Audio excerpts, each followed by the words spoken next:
Hello વિદ્યાર્થી ભાઈ બહેનો, મારી ચેનલ પર તમારું સ્વાગત છે।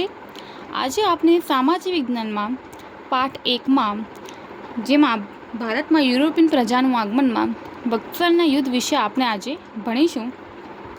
હવે આપણે જાણીએ કે બક્સરનું યુદ્ધ ક્યારે થયું હતું અને શા માટે થયું હતું। તો બક્સરનું યુદ્ધ થયું હતું 22 ઓક્ટોબર 1764માં।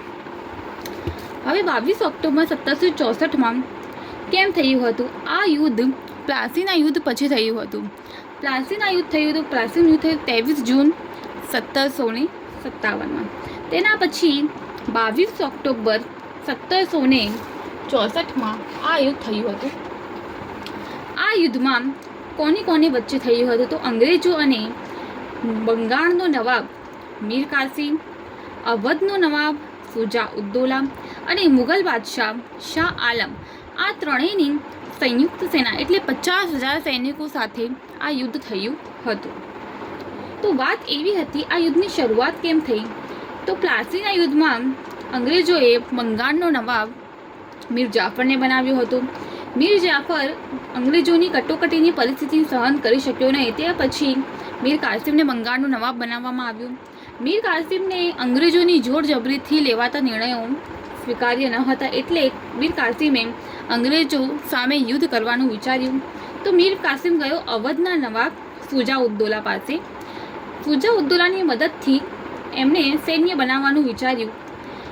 પહેલાં તો આ બંને જ યુદ્ધ કરવાના હતા। ત્યાર પછી મુગલ બાદશાહ શાહ આલમને પણ ખબર પડી કે મીર કાસિમ અંગ્રેજો સામે ચડાઈ કરી રહ્યો છે। તો મુગલ બાદશાહ શાહ આલમે વધારે તો નહીં પણ તેની સેનાનો 5,000નો સૈન્ય આ મીર કાસિમને આપી દીધો। તો મીર કાસિમને હવે બે મનોબળ નક્કી થઈ ગયા કે ભાઈ શુજા ઉદ્દૌલા અવધનો નવાબ અને મુગલ બાદશાહ શાહ આલમ એની મદદે આવી ગયા હતા।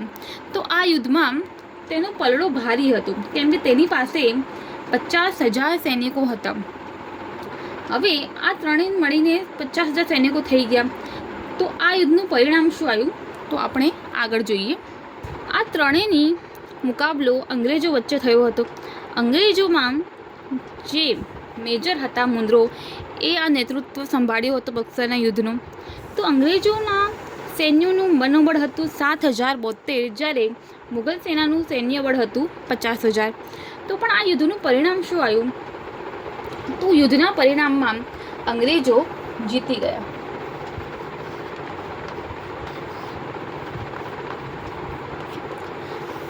આ બક્સરના યુદ્ધના પરિણામમાં અંગ્રેજો જીતી ગયા અને બંગાળ, બિહાર અને ઓડિશા આ ત્રણેય મહત્ત્વના પ્રાંતોમાં તેમનું વર્ચસ્વ વધાર્યું।